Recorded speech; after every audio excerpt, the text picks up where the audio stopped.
रूपापुर नाम के गांव में सोना अपनी बूढ़ी सास और बेटे के साथ रहती थी। सोना के पति का 3 साल पहले निधन हो चुका था। सोना अब अपने परिवार का भरण पोषण कर रही थी। अरे बहू, तू हमारे लिए इतना कुछ कर रही हो। मैं भी सोचती हूँ कि जमींदार के खेतों में काम करके 2 पैसे कमा लूँ, लेकिन मेरा शरीर अब साथ नहीं दे रहा। माँ जी, जब तक मैं हूँ आपको कहीं पर भी काम करने की जरूरत नहीं है। अच्छा, मैं चलती हूँ, खाना बना दिया है। सोना सुबह शाम घर पर खाना भी बनाती और खेतों पर काम करके अपने घर को भी चला रही थी। एक रोज देर शाम को सोना जमींदार के यहाँ से काम करके लौट रही थी तो उसको उसकी पड़ोसन रूपा दिखती है। और सोना, कैसी हो? आजकल तो तुम ईद का चांद हो गई हो, दिखती ही नहीं हो। कहाँ रहती हो आजकल? क्या बताऊं रूपा भाभी, सुबह घर से खाना बना कर निकलती हूँ तो शाम को ही घर पहुँचती हूँ, और अभी भी मुझे खाना बनाने की चिंता हो रही है।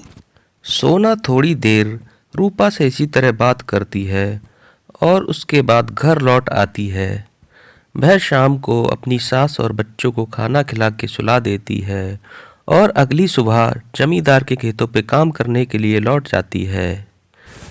पूरे दिन काम करने के बाद सोना पैसे लेने के लिए जमींदार के घर पर जाती है तो जमींदार घर पर नहीं होता है। तेरे जमींदार साहब तो शहर गए हुए हैं, तुझे बताया नहीं क्या? मुझे पता नहीं था कि जमींदार साहब शहर गए हुए हैं। मैं तो बस हिसाब लेने आई थी। अरे, अगर मुझे पहले बताया होता तो तेरे लिए पैसे रख लेती। अभी अभी सुनार की दुकान से पूरे 5 तोले का हार लेके आ रही हूँ। अरे वाह मालकिन, ये तो बहुत खूबसूरत है। पूरे गांव में ऐसा हार किसी के पास नहीं होगा। सच में ये तो बहुत कीमती भी होगा मालकिन। अरे, पूरे 5 तोले का है। 5 तोला तुझे मालूम भी है कितना होता है? इतना पैसा तुझे कमाने में पूरी जिंदगी निकल जाएगी। ठीक है मालकिन, तो मैं चलती हूँ। कल जमींदार साहब आएंगे तो मैं उनसे ही बात कर लूंगी। अगले ही दिन जमींदार की पत्नी का सोने का हार चोरी हो जाता है, जिसका इल्जाम वह सोना के ऊपर लगाने लगती है। ये क्या कह रही हो भाग्यवान? भला सोना तुम्हारा सोने का हार क्यों चुराएगी? पूरा गांव जानता है वो कितनी ईमानदार लड़की है। सीधे साधे और ईमानदार लोग ही बेईमान बनते हैं। क्यों चंदा, सही कहा ना मैंने? बता, मेरा सोने का हार कहाँ रखा है तूने? मालकिन, मैंने तो कल आपके गले में जो सोने का हार देखा था उसकी बस तारीफ की थी। उसके अलावा मुझे कुछ नहीं मालूम। ये ऐसे नहीं मानेगी। तुम लोग क्या देख रहे हो? मारो इसको और तब तक मारते रहो जब तक ये सच ना बता दे। वहां पर मौजूद जमींदार के लोग सोना पर हाथ उठा देते हैं और उसको मारने लगते हैं। सोना जमीन पर गिर जाती है और तो और वहां पर मौजूद लोग सोना के सिर से बाल हटा देते हैं, जिससे वह गंजी हो जाती है। गंजा करने के बाद सोना को जमींदार के लोग लातों, घूंसों और डंडों से बहुत पिटाई करते हैं। इससे उसकी दर्दनाक मौत हो जाती है। इस हादसे से गांव का प्रत्येक व्यक्ति हैरान था, लेकिन समय के साथ लोग कुछ ही दिनों में इस हादसे को भूल जाते हैं। सोना की सास भी कुछ महीनों के बाद चल बसती है और बेटे को अनाथ आश्रम भेज दिया जाता है। एक रोज जमींदार के घर से और भी गहनों की चोरी होती है। मैं ये काम तुम लोगों को दे रहा हूँ।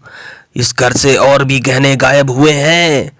पता लगाओ, जिस किसी ने भी ये काम किया है उसे कड़ी से कड़ी सजा दी जाएगी, पूरे गांव वालों के सामने।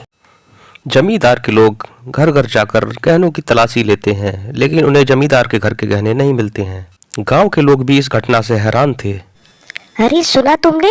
जमींदार की घरवाली और उसके घर में जितनी भी औरतें थीं, उनको कल रात कोई गंजा कर गया, और तो और उनके घर में जितने भी सोने के गहने थे वो भी चोरी हो गए। चोर की हिम्मत की तो दाद देनी पड़ेगी। अरे, मैं भी हैरान हूँ कि जमींदार के घर पे घुसकर ऐसा करने की हिम्मत किसकी हुई। कुछ दिनों के अंतराल पर गांव में कई जगह लोगों के घरों में सोने के गहने चोरी होते हैं। गांव के जमींदार ने अपने लोगों को इस काम पे लगाया था उनका कहना था कि ये काम चुड़ैल कर रही है। गांव के एक घर में ऐसा ही वाकया हुआ है और तुम कह रहे हो कि ये काम चुड़ैल कर रही है? आज के समय में ऐसी बात करते हुए तुम्हें शर्म नहीं आती? तुम लोगों को एक काम दिया था, वो भी सही से नहीं कर पाए और नई नई कहानियां बना रहे हो। मालिक, कल हम जब लोग गश्त लगा रहे थे तो रात में एक औरत को हमने उस घर में जाते देखा जहां कल चोरी हुई थी।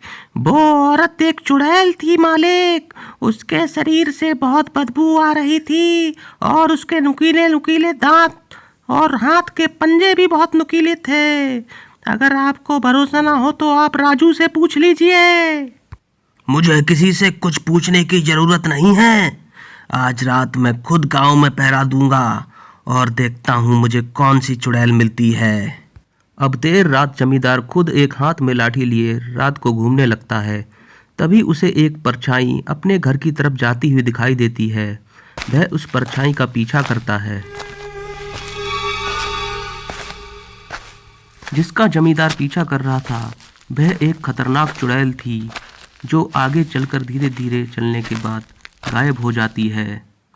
तभी अचानक से जमींदार के घर से चीखने की आवाज आती है। जमींदार आवाज का पीछा करता हुआ घर की तरफ आता है तो देखता है कि उसकी पत्नी को किसी ने मार दिया है। तभी पीछे से एक आवाज आती है। तुझे तुम ही लोग ही थे जो मेरी मौत का तमाशा देख रहे थे। आज अपनी पत्नी को अपनी आंखों के सामने मरा देखकर कैसा लग रहा है तुझे? जमींदार, अभी तो शुरुआत है। अब ये मौत का तांडव पूरा गांव देखेगा। जमींदार बहुत मन्नतें मांगता है लेकिन वो उसकी एक नहीं सुनती। मैंने अपनी पत्नी को तो खो दिया है, लेकिन मेरी पत्नी को खोने का कारण वो खुद थी। उसने एक सीधी सादी लड़की पर चोरी का इल्जाम लगाया। ये सही नहीं था। अलक निरंजन, इस गांव में उस सीधी सादी और ईमानदार महिला के साथ जो हुआ है उसके लिए मैं उस महिला से माफी मांगता हूँ और आप लोगों को भी उससे माफी मांगनी होगी। पहले सोना को मरवा दिया, उसके बाद अच्छा बनने का नाटक करो। जब खुद की बीवी चल बसी तो इसे अच्छे काम सूझ रहे हैं। पापी कहीं का। तांत्रिक के यज्ञ में आहुति देते ही चुड़ैल की आत्मा वहां आ जाती है और जमींदार के अंदर समा जाती है। जमींदार अपना आपा खो बैठता है और आहुति में कूद जाता है। इससे जमींदार की मृत्यु हो जाती है और चुड़ैल को मुक्ति मिल जाती है।